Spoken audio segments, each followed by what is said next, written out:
Now joining us, the voice of the Cougars, Greg Wrubell, to weigh in on said topic. We've been talking about Furious 5, the 5 toughest games. Today we're looking at the first 5, how potentially that could play out. It is a fun but challenging first 5 for BYU to start the season. I concur, and good morning, boys. So, first 5 games, if BYU were to win just its home games and or the games they were favored to win, you're looking at 4-1, are you not? You're saying home wins over Portland State, Wisconsin, and Utah, a win against Utah State and Logan. That's 4, okay? You go to Houston, you play LSU, and that's kind of the swing game, if you will. So if you're just going to win your home games and the games you're supposed to win, that's 4-1. So I never want to presume a loss. I never want to say I expect anything other than a win. So, I expect 5-0 because that's the best case outcome. But that said, if you got through September at 4-1, are you a ranked team? Yes, probably. Yes, you are. Yeah, and you can probably stay there if you keep your head straight for a few weeks. And so even with a loss potentially at Mississippi State or whatever, like if you're we don't want to presume losses. Again, we don't want to even think about that. But if you were to get through September at 4-1, put on those blue goggles. You're in really good shape. Hey, I start every season with these on. Yeah, baby. Let's say 4 and hope for 5, and believe these guys are good enough to do it. Yeah, the 3-game set to me of LSU, Utah, and Wisconsin, man, that is a fun but challenging set of 3 right Right, the back-to-back-to-back, and once you get through those, and then the end of September, by the end of the month, you know a lot about this BYU football team. Yeah. You almost know all you need to know about how good they're going to be once you've played 13 games, because you see every kind of challenge in that first month, and there are those like it later on.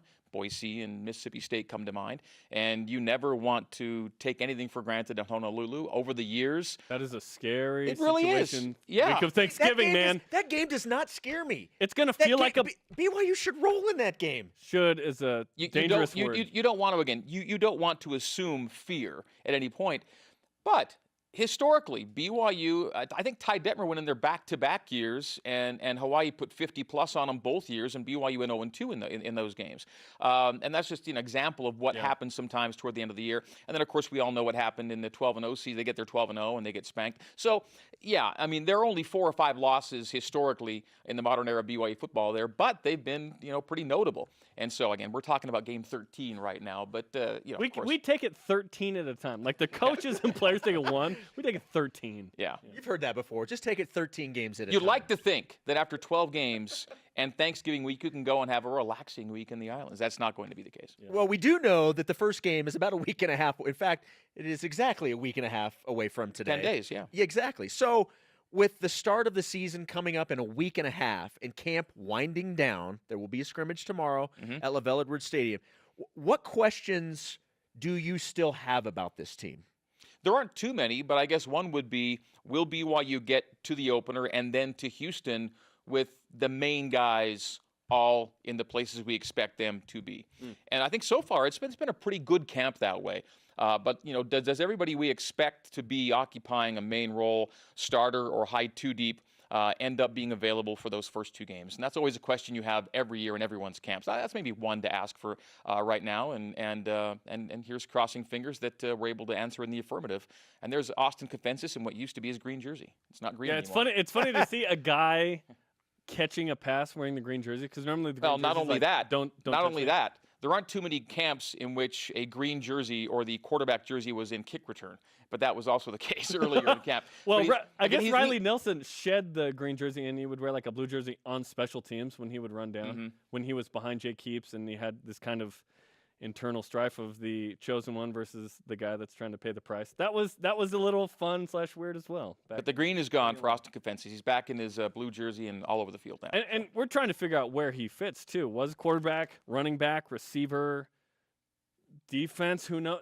He's a good athlete. Everything but defense, I think, right now he's in play. Yeah. From returner to wide out to running back, they're going to use him somewhere. Yeah.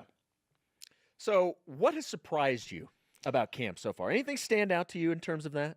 And not for lack of talent, but Talon Shumway, as good as he has been really impressive, if not super surprising. Very impressive. And again, the only surprise would be the last couple of years, I don't think he's been able to be himself because of health. Maybe not 100% for long stretches of time. But now that we're seeing him at full health, I think we're seeing just how good he can be and is.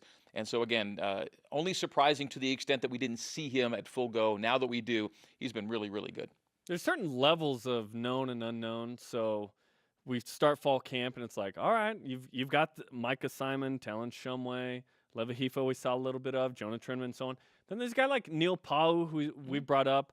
And then, of course, Matt Bushman has played well. So I think at this point of fall camp, where's your confidence level in this receiving group, which is we've kind of gotten to know during fall camp? Feel pretty good in, I think, at this point. High, yeah. I mean, I have no trouble taking off 6 or 7 guys that I could feel good about putting in with the first team right now and having them respond. And again, Trinneman's the guy with the most reps and catches, but there are a bunch of guys that have played as well, if not better than him, in camp. And again, no, not to disparage Jonah because he's been really good. You saw his highlight catch from yesterday, tremendous concentration. But he's not alone in having an impressive camp so far. Yeah. The great part about asking this question is you could go so many different areas with the answer because there's been a lot of guys who have performed really well in camp for the Cougars. Right now, who would get your camp MVP?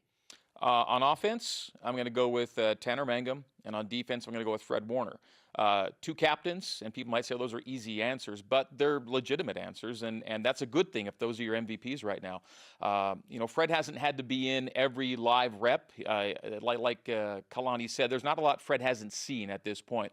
The great thing about Fred Warner is he has stayed healthy, and he has been the leader, and he has looked the part as somebody who is going to be somebody, I think, rising NFL draft boards, and the stud defender on BYU's defense. So Fred Warner is a defensive MVP, no doubt for me. And then on offense, you've got Tanner Mangum, and one thing you asked what I've been surprised about. What I've not been surprised is how good Tanner Mangum has looked. This is your senior QB captain. He's completing passes at around a 75% clip in camp to this point. He's the fall camp MVP on that side of the ball, Tanner Mangum. And that's a good thing to say at this stage of the game. So Fred and Tanner, a couple of captains, MVP on either side of the ball. Honorable mention goes to that guy on offense, Matt Bushman. And on defense, we got to go Sione Takitaki. So we're talking about Bushman and Takitaki, 2 guys who weren't with the program last year that are kind of the honorable mention MVPs of camp this year. So those are the names I would pick right now on either side of the ball.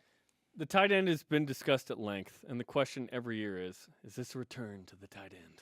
And I think is this the year? This is the year they're back. Yeah, they're back as true offensive weapons. Quite a dynamic duo with MLP and Matt Bushman, and the ability to work the seams and give BYU an option that really does help if you're going to face teams that you think are going to really make life difficult for your receivers on the edges. Nice to be able to work the interior part of the field with those 2 guys, and I think they'll be able to do that. And that's where in the game against Oklahoma, on the edges, it's hard.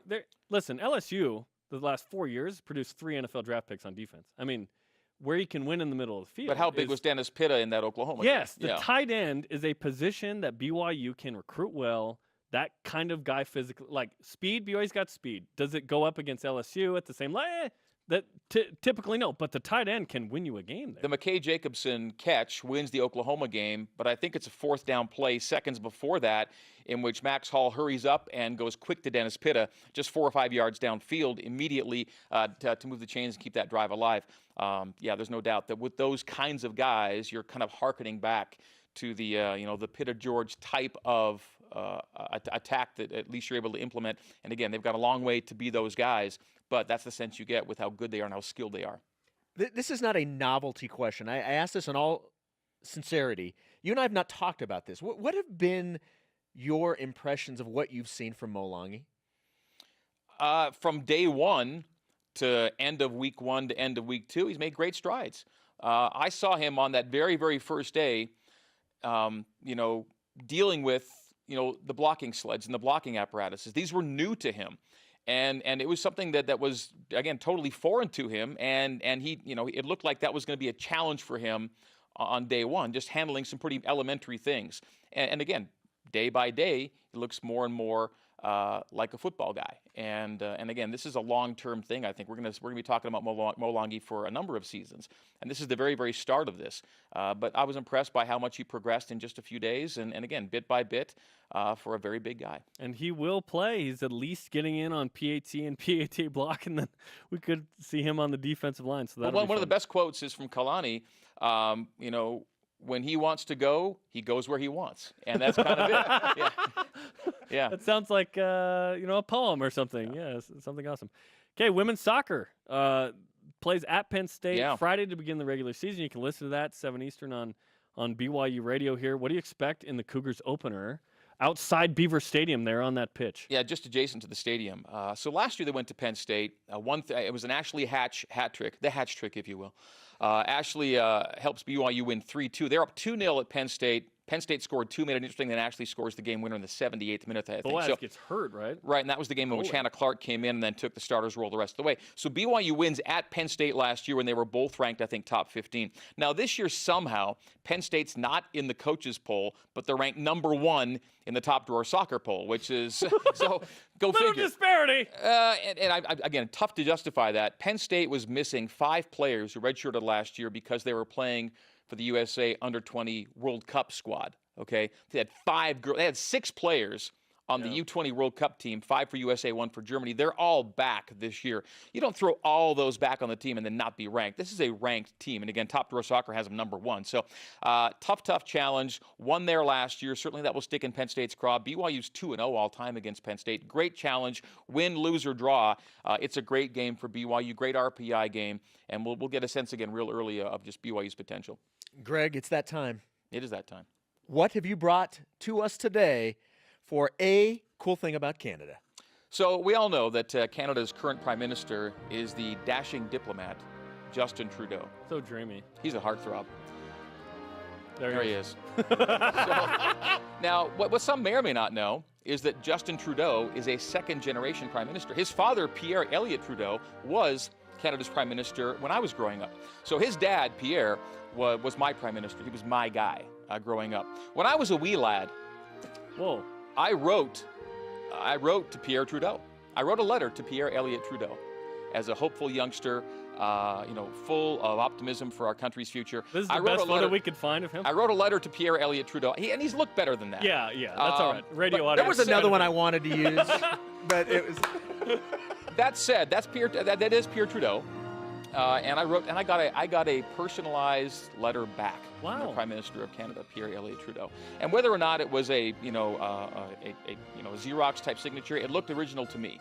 And so it looked authentic to me and had the seal of the Prime Minister, and I saved that. And I'm sure Mom still has it somewhere in my book of remembrance. I thought it was in your office. No, proudly it's not on the wall. It's not? I need to track it down. But that was a highlight of my young life, was getting a letter back from Pierre Trudeau, whose son Justin is now the dashing diplomat and the Prime Minister of Canada. And that is a cool thing about Canada. And again, cool is up for interpretation, but there it is. It's something. I was trying to lay out for the anthem there, but that's okay. Greg, tremendous stuff. We're excited about somehow you working Squally and Matt Canada into the mix the next couple of weeks. It's going to be awesome.